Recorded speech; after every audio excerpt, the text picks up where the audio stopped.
사무엘상 6장 1절부터 12절까지 말씀입니다. 사무엘상 6장 1절부터 12절까지 말씀 한 절씩 교독하고 마지막 같이 읽겠습니다.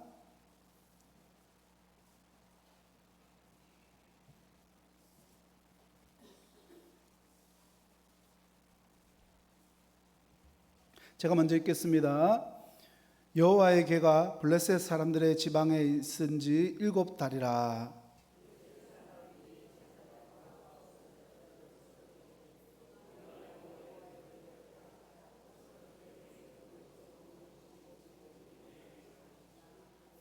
그들이 이르되 이스라엘 신의 궤를 보내려거든 거저 보내지 말고 그에게 속건제를 드려야 할지니라. 그리하면 병도 낫고 그의 손을 너희에게서 옮기지 아니하는 이유도 알리라 하니.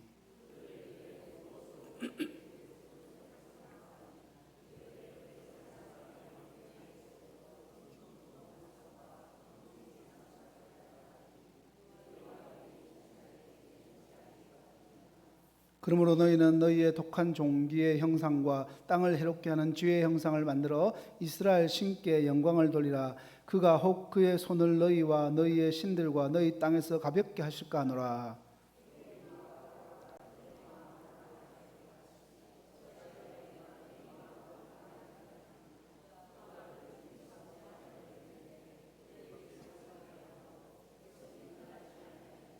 그러므로 새 수레를 하나 만들고 멍에를 메어보지 아니한 젖나는 소 두 마리를 끌어다가 소의 수레를 메우고 그 송아지들을 떼어 집으로 돌려보내고.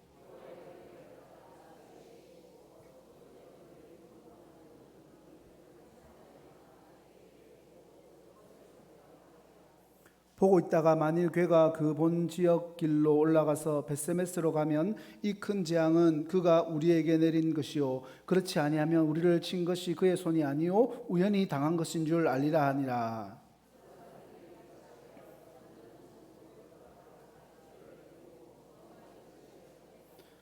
여호와의 궤와 및 금지와 그들의 독종의 형상을 담은 상자를 수레 위에 실으니 암소가 벳세메스 길로 바로 행하여 대로로 가며 갈 때에 울고 좌우로 치우치지 아니하였고 블레셋 방백들은 벳세메스 경계선까지 따라가니라. 아멘. 여러분은 우리나라 이 5,000년의 역사 가운데 어떤 때가 가장 치욕스럽고 굴욕스러운 때라고 생각하십니까? 가깝게는 주권을 빼앗기고 일본의 식민지 지배를 당했던 그 35년의 세월도 정말 치욕스러웠을 것이고, 그리고 조금 더 과거로 가보면 1637년에 있었던 이 병자호란 때에도 정말 치욕적인 사건이 하나 있었습니다. 드라마나 영화의 소재로 자주 쓰이는 바로 삼전도의 굴욕입니다. 삼전도는 오늘날 송파구 지역을 이야기하는데, 인조 15년에 청나라의 침입을 받고 45일간 남한산성에서 버티다가 결국 인조가 항복을 했죠. 그렇게 항복을 결정하고 인조는 한겨울에 그 먼 길을 걸어서 삼전도에 있는 이 청나라 태종에게 갑니다. 자, 그곳에서 인조는요, 항복의 표시로 해야 했던 게 있습니다. 뭐냐면 309고두를 행했다는 겁니다. 여러분, 309고두, 이거는요, 상복을 입고 3번 큰 절을 하고 9번 땅에다가 머리를 박아서 그 소리를 단위에 있는 청태종의 귀에 들리게 하는 정말 굴욕적인 청나라의 인사 방식이었습니다. 인조가 그렇게 이제 절을 하는데 태종이 소리가 작다고 다시 그렇게 이야기를 해서 결국 인조의 이마에서 피가 흥건하게 흘러내렸다는 그런 이야기가 있습니다. 그렇게 조선은요, 청나라의 신하가 되었고 엄청나게 많은 배상금과 함께 인조의 첫째 아들이었던 소현세자, 그리고 둘째 아들이었던 복림대군과 함께 무려 30만 명이나 되는 사람들이 포로로 잡혀가게 되는, 거기서 7년간이나 청나라에서 보내야 되는 그런 시간을 갖게 됩니다. 불과 400년 전에 있었던 치욕스럽고 안타까운 우리나라의 역사입니다. 그런데 여러분, 이렇게 치욕스럽고 가슴 아픈 역사를 오늘 우리가 읽은 본문의 이스라엘 민족도 겪게 되었습니다. 사무엘상 4장과 5장, 6장에 해당하는 그런 사건인데요. 이스라엘 민족은 이 블레셋과의 전쟁에서 무려 지금 3만 명이나 되는 보병들을 잃게 되었습니다. 그 당시의 전쟁에서 3만 명을 죽게 만들었다. 엄청난 희생인 거죠. 큰 패배를 당한 겁니다. 거기다가 그래도 자신들의 지도자라고 따랐던 이스라엘의 사사이자 제사장인 엘리와 그 두 아들도 죽어버렸고, 전쟁에서 승리를 가져올 것이라고 생각하고 가져왔던 하나님의 영광과 임재를 상징하는 하나님의 법궤마저도 블레셋에 빼앗겨버렸습니다. 왕의 아들 정도가 아니라 아예 자신들이 믿는 신이 잡혀간 겁니다. 지금 이 상황은요, 이스라엘 민족에게 있어서는 치욕을 넘어서 이가봇, 하나님의 영광이 떠난 절망 그 자체인 것입니다. 여러분 한번 생각해 보세요. 이스라엘이 어떤 나라입니까? 하나님이 선택해서 하나님이 세우신 나라 아닙니까? 하나님이 선택해서 창대하게 하시고 홍해를 갈라서 애굽에서 구원해 내시고 만나와 메추라기로 먹이시면서 구름 기둥과 불 기둥으로 보호하시고 수많은 전쟁에서 앞서 싸우시면서 승리로 그들을 이끌어 주셨지 않습니까? 율법도 주셨고 결국에는요, 약속의 땅 가나안으로 들이셔서 선민 백성으로 살아갈 수 있도록 인도하신 분이 이스라엘의 하나님이십니다. 그런 하나님의 임재와 영광의 상징인 하나님의 법궤를 빼앗긴 겁니다. 여러분, 어떻게 지금 이스라엘이 이 지경까지 이르게 된 것입니까? 엘리 제사장의 아들이었던 이 홈니와 비느하스를 우리는 너무나도 잘 알고 있죠. 이들은요, 성경에서는 불량자라고 말하고 있지 않습니까? 오늘날로 표현을 하면 개망난인 거죠. 그들은요, 회막 앞에서 시중을 드는 여인들을 간음을 하고 하나님께 드리는 제사 제물을 자신들이 배가 고프다는 이유만으로 제사를 드리기 전에 먼저 꺼내 먹어버립니다. 하나님, 여러분, 이건요, 하나님을 모르는 정도가 아니라 그냥 아예 대놓고 하나님 면전에다가 하나님을 무시하고 멸시하는 그런 행동들입니다. 중요한 것은 이게 홈니와 비느하스만의 문제가 아니라 사사시대 말기에 이스라엘 백성들에게 만연했던 그런 문제라는 겁니다. 그래서 이 사건은 이 사사시대 말기에 종교적인 부패와 타락과 영적 무지가 정말 극에 달했기 때문에 하나님이 블레셋 사람들을 사용해서 하나님의 영광을 거두어 가신 사건이라는 겁니다. 그런데 여러분, 이렇게 암울한 이스라엘과 대조적으로 지금 블레셋은요, 잔치집 분위기입니다. 한번 생각해 보십시오. 자신들의 원수와도 같았던 이스라엘과의 싸움에서 3만 명이나 되는 군사들을 무찔렀고 승리를 거뒀으면서 무엇보다도 과거에 자신들을 계속해서 패배하게 만들었던 그 무시무시한 하나님의 법궤마저도 빼앗아 버렸지 않습니까? 얼마나 지금 기세가 등등했겠습니까? 여러분, 그 당시에는 이 두 나라 간의 전쟁이 일어나게 되면 단순히 막 군사적인 전쟁으로만 보지 않았던 거죠. 왜냐하면 그 당시 사람들은 전쟁을 자신들이 섬기고 있는 신들의 전쟁으로 그렇게 생각하고 있었던 때였기 때문입니다. 그래서 전쟁에서 이긴 나라는요, 자신들의 신이 패배한 나라의 신을 이긴 것이다 라고 생각하면서 그 나라의 신상을 부수거나 빼앗아 와서 자신들의 것으로 그렇게 만들어버렸습니다. 그런 측면에서 보면 이 블레셋도 이스라엘과의 전쟁에서 승리를 하게 되자 이스라엘 백성들이 의지하는 하나님의 법궤를 빼앗아서 그렇게 자신들의 것으로 만들었다는 것입니다. 자신들이 섬기는 신이 이스라엘 여호와의 하나님을 이겼다는 겁니다. 자, 여러분, 해안민족이었던 블레셋이 섬기는 우상은요, 바알의 아버지라고 알려져 있는 반인 반어인 다곤 신상입니다. 여러분, 화면에 보이시는 이 다곤이 블레셋이 그렇게 섬겼던 자신들의 우상인 거죠. 여러분, 그렇게 하나님의 법궤가 블레셋 땅에 잡혀가서 빼앗겨서 지난 7달의 시간이 흘렀습니다. 그렇게 7달을 머물러 있는데 블레셋 입장에서 보면 하나님의 법궤를 빼앗아 온 것은 이스라엘의 신을 이기고 그 신을 사로잡아 온 것이기 때문에 앞으로 자신들의 전쟁에 도움을 줄 수 있는 또 하나의 신을 자기 편으로 만든 겁니다. 그런데 그것은 그들만의 착각이었던 거죠. 법궤가 온 다음 날이었습니다. 그들이 섬기는 우상 다곤 신상이 그 법궤 앞에 엎드려져 있는 겁니다. 왜 자신들이 그 신을 잡아온 거니까 같은 신상 성전 안에 보관을 하고 있었겠죠. 근데 그 우상, 자신들이 섬기고 있던 우상 다곤이 법궤 앞에 이렇게 엎드려져 있는 겁니다. 그리고 그 다음 날이 되니까 팔다리가 다 잘린 채 몸뚱아리만 남아 있는 겁니다. 여러분, 그리고 그뿐만 아니었어요. 법궤가 머무는 그 성읍마다 독한 종기가 덮쳐가지고 그 성읍에 있는 백성들의 고통 소리가 하늘에 사무칠 정도로 블레셋 땅은 큰 혼란을 겪게 됩니다. 하나님의 도우심을 바라고 그렇게 빼앗아 왔는데 오히려 하나님의 징계가 임했던 거죠. 지금 이 상황 가운데서 블레셋 지도자들은 큰 고민에 빠져들게 되었습니다. 이 법궤를 지금 어떻게 처리해야 될까? 만약에 돌려보낸다면 또 어떤 방식으로 돌려보내야 될까? 그래서 자신들의 땅에 있는 제사장들과 복술자들을 불러가지고 지혜를 물어봅니다. 여기서 말하는 복술자는 오늘날의 점쟁이나 무당 같은 사람인 거죠. 자, 그들이 제시했던 방법이 오늘 우리가 읽은 본문 말씀인 겁니다.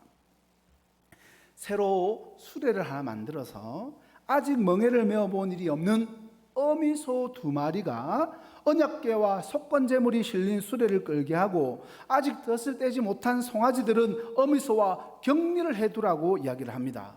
자, 이런 상태에서 어미소가 끄는 수레를 벳세메스로 향하게 해놓고서는요, 만약에 어미소가 벳세메스로 가는 것이 아니라 본능적으로 떼놓은 자기 새끼들한테 가게 되고 새끼들에게 되돌아오면은 블레셋에서 내린 이 재앙은 우연히 발생한 것이다 라고 이렇게 보자라고 이야기하는 거고, 그런데 반대로 이런 자연적인 법칙까지도 거슬러 가지고 새끼들이 있는 곳이 아니라 만약에 이 2 어미소가 벳세메스로 그렇게 곧장 간다면 이 블레셋에서 내린 재앙은 이스라엘의 신에 의한 것임이 증명된다라는 그런 논리인 거죠. 그러니까 한마디로 암소 2마리가 끄는 수레를 통해서 여호와 하나님이 살아계신지의 여부를 시험해 본 겁니다. 여러분, 이 벳세메스는요, 제사장과 레위인들이 사는 블레셋 국경에서 가장 가까운 이스라엘 도시였기 때문에 지금 여기로 보내고 있는 겁니다. 사람들이 이 수레가 이제 어디로 향하는지 실제로 행하게 되니까 귀추가 주목됐겠죠. 엄청난 관심을 보였습니다. 그 결과가 12절 말씀입니다. 12절 말씀 같이 읽겠습니다. 시작. 암소가 벳세메스 길로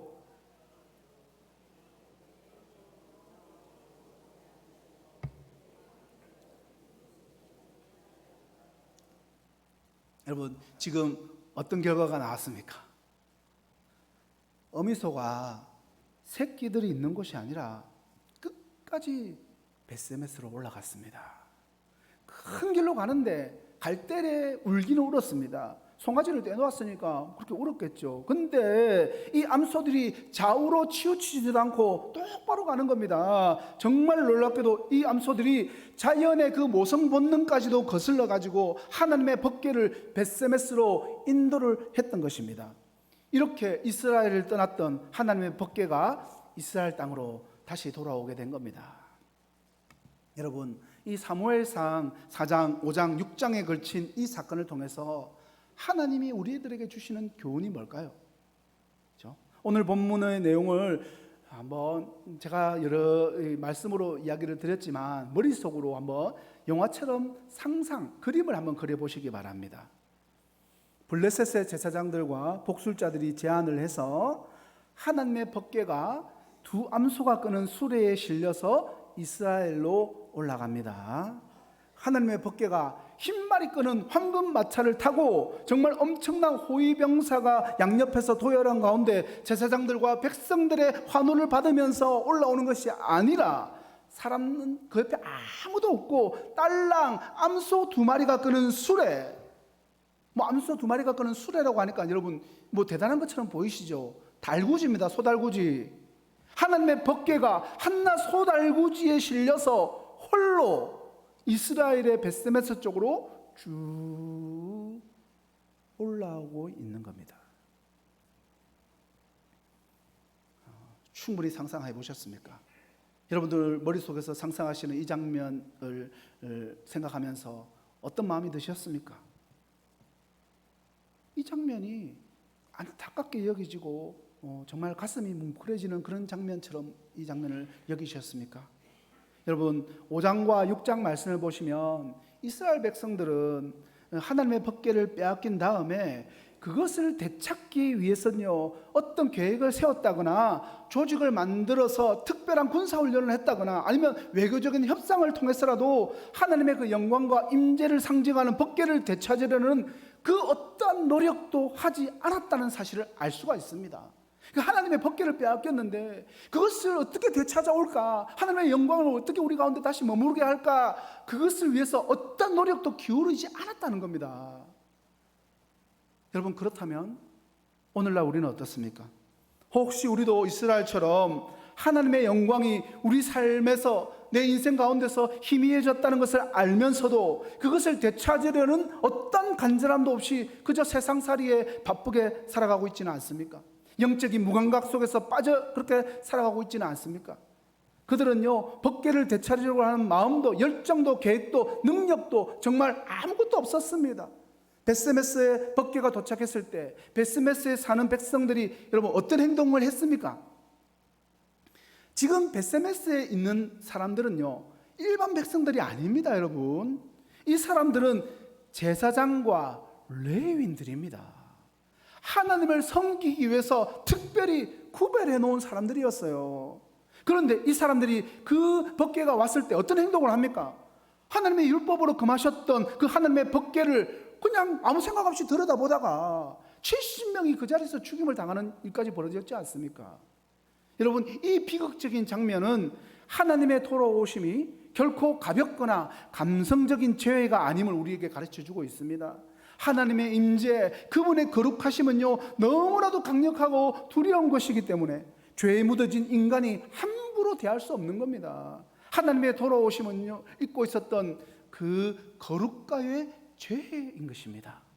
이 사건을 통해서 이스라엘은요, 하나님의 사랑이 얼마나 두렵고 떨리는 거룩함에 기반을 하고 있는지를 다시 한번 깨닫고 돌아오신 하나님을 어떻게 경외함으로 맞이해야 될지 다시 배워야만 했습니다.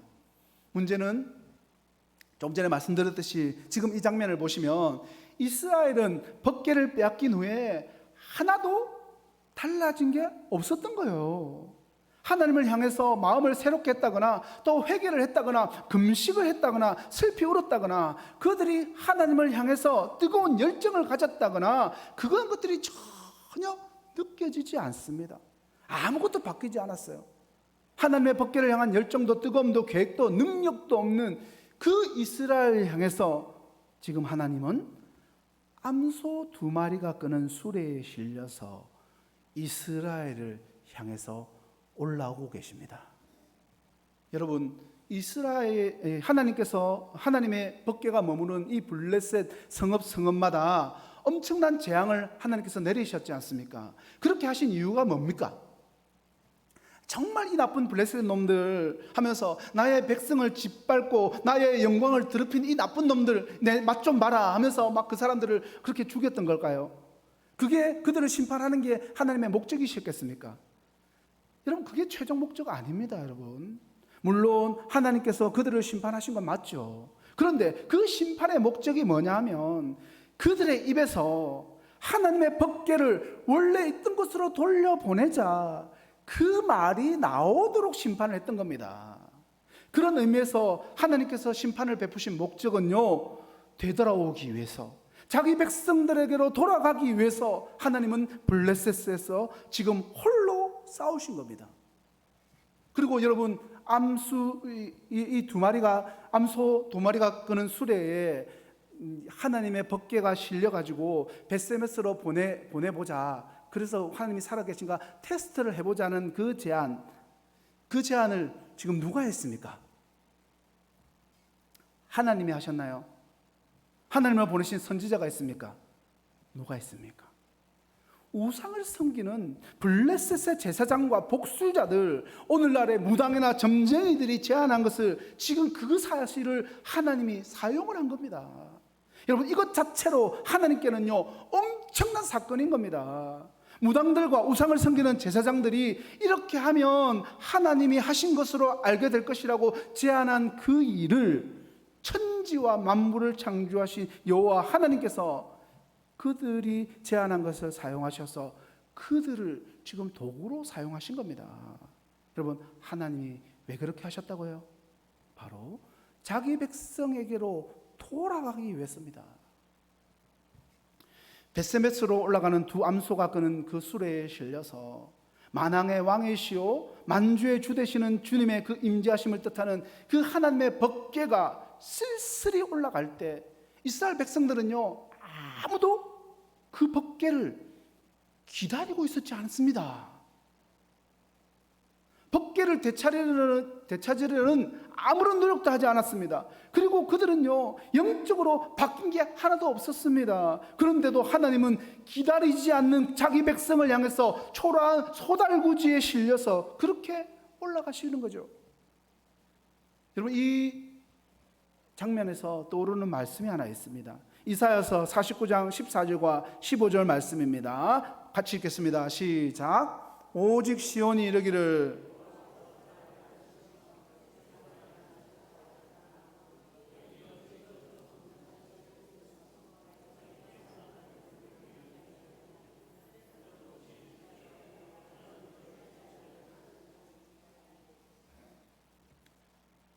사랑하는 성도 여러분, 혹시 여러분 중에 하나님이 나를 버리신 것은 아닐까? 하나님이 나를 잊으신 것은 아닐까? 이런 생각을 하고 계시거나 혹시 이전에라도 그런 생각을 해보신 적이 있지는 않습니까? 그런 저와 여러분에게 하나님이 답변하십니다. 엄마가 어떻게 젖먹는 자식을 잊겠느냐? 자기 태에서 난 아들을 긍휼히 여기지 아니하겠느냐? 혹시 그들은 잊을지라도, 엄마는 젖먹는 자식 태에서 난 아들을 잊을지라도 하나님이 지금 뭐라고 말씀하십니까? 나는 너를 잊지 아니할 것이다. 여러분, 이 말씀을 믿으시기 바랍니다. 하나님은요 우리를 잊지 않으십니다. 하나님은 우리를 절대로 버리시지도 않습니다. 지금 암소 두 마리가 끄는 수레 위에 하나님의 궤가 올라가는 모습을 볼 때 여러분 그 마음이 느껴지지 않습니까? 하나님은 자기 백성을 잊지 아니하십니다. 호세아서 11장 8절 말씀입니다. 같이 읽겠습니다. 시작.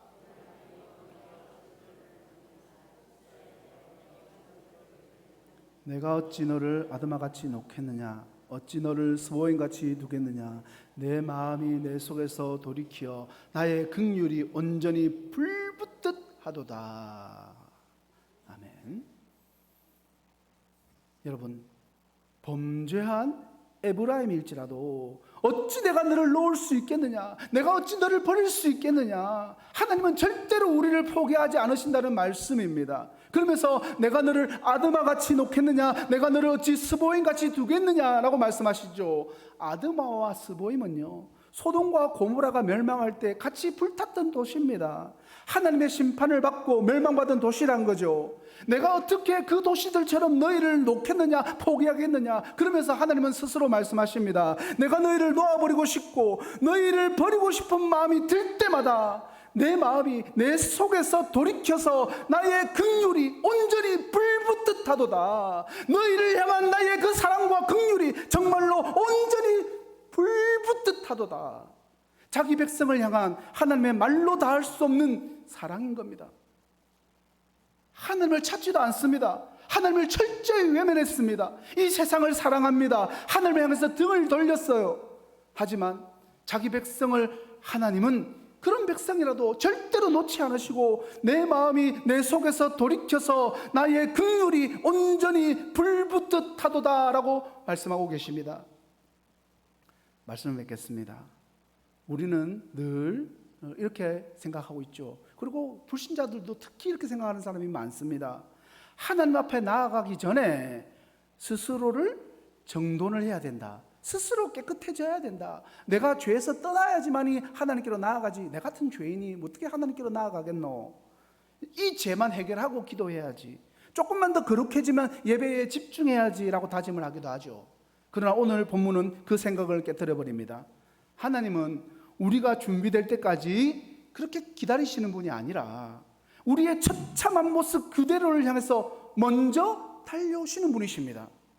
사랑하는 성도 여러분, 여러분의 신앙은 내가 준비해서 나아가려고 발버둥 치고 있는 신앙입니까? 아니면 준비 안 된 나에게 찾아오시는 그 하나님을 맞이하는 은혜의 신앙입니까? 우리의 신앙의 여정을 한번 생각해 보십시오. 찾아오시는 은혜의 신앙이었지 않습니까? 내 같은 존재가, 우리 같은 존재가 얼마나 뭘 했기에 나에게 이런 은혜를 주셔가지고 이 자리까지도 인도하셨습니까? 내가 한 것 없습니다. 오로지 주님의 은혜뿐이었음을 우리는 고백할 수밖에 없지 않습니까? 또한 법궤를 되찾을 마음도 능력도 없었던 이스라엘의 모습이 혹시 오늘날 우리들의 모습은 아닙니까? 기도해야지, 굳게 다짐을 하죠. 열심히 기도 좀 해보자. 그런데 무기력하고, 또 말씀도 좀 제대로 이제 봐야지 하면서도 손이 가지 않는 그런 영적인 침체에 빠져 있지는 않습니까? 괜찮습니다. 중요한 것은요, 우리가 무엇을 하느냐가 아니라는 겁니다. 바로 그 무기력한 우리를 향해서 지금 이 순간에도 하나님의 소달구지가 울면서 우리를 향해 오고 있다는 사실입니다. 우리가 할 일은요, 달려가는 것이 아니라 돌아오시는 그 주님을 발견하고 그분을 영접하는 겁니다. 사랑하는 성도 여러분, 오늘 설교 제목이 뭡니까? 한번 보세요. 설교 제목, 이가봇, 절망의 끝에서 부르는 노래입니다. 한번 생각해 보십시오. 이스라엘은요, 노래할 자격이 없었습니다. 그리고 노래를 할 힘조차 없었죠. 절망과 죄악에 빠져서 노래를 잊은 백성들이었습니다. 그러나 하나님께서 홀로 그 초라한 소달구지에 실려서 돌아오심으로 그들 안에 마침내 노래가 시작될 수 있는 이유가 생겨난 것입니다. 우리의 삶도 마찬가지입니다. 우리가 부르는 이 찬양은요, 우리의 의지나 열심에서 시작되는 것이 아닙니다. 오히려 무기력하고 죄책감에 빠진 나를 향해서 울면서 찾아오시는 그 하나님을 발견하게 될 때 우리는, 우리의 절망은 비로소 노래가 되는 겁니다. 성경에서는 일관되게 우리들에게 이야기하고 있습니다. 하나님은 누구시냐? 연약한 자기 백성, 범죄한 자기 백성을 버리지 아니하시고 그들에게 다시 돌아오시는 하나님이시다. 이 말씀이 계속해서 반복되어서 주어지는 것이 성경 말씀인 거죠. 이 하나님의 긍휼과 불타는 사랑이 가장 절정으로 드러난 사건이 무엇입니까? 바로 우리 예수 그리스도의 성육신 사건인 거죠. 그래서 바로 그분만이 우리의 소망이 되는 겁니다. 여러분, 우리의 인생의 참 소망은요, 사람에게 있는 것이 아니라, 물질과 권력과 지식에 있는 것이 아니라 홀로 싸우시고 잊지 않으시고 버리지도 아니하시고 마침내 돌아오시는 그 여호와 하나님께 우리의 모든 소망이 있음을 믿으시기 바랍니다. 사랑하는 성도 여러분, 이 하나님의 영광이 성도님들에게 충만하기를 간절히 소망합니다. 우리 성도님들의 가정과 일터에 이가봇의 하나님이 아니라 임마누엘의 하나님이 이 나라 대한민국 땅 가운데, 우리 동교회 가운데 이 하나님의 영광이 가득하기를 주님의 이름으로 축복합니다. 이스라엘 역사상 가장 캄캄한 순간이었죠. 하나님의 영광과 임재를 상징하는 법궤가 뺏겨졌으니까 그보다 더 큰 암흑, 캄캄한 순간이 어디 있었겠습니까? 그 순간에 하나님은요, 자신의 영광을 드러내셨습니다. 사랑하는 성도님들의 마음속에 그 하나님의 영광이 차고도 넘쳐서 이 험난한 세대 가운데 하나님이 주시는 새 힘으로 다시 일어서는 우리 모든 성도님들이 다 되시기를 예수님의 이름으로 간절히 축원합니다. 사랑과 은혜가 풍성하신 하나님 아버지, 오늘 말씀을 통해서 아무런 자격도 없는 저희를 향하신 하나님 아버지의 놀랍고도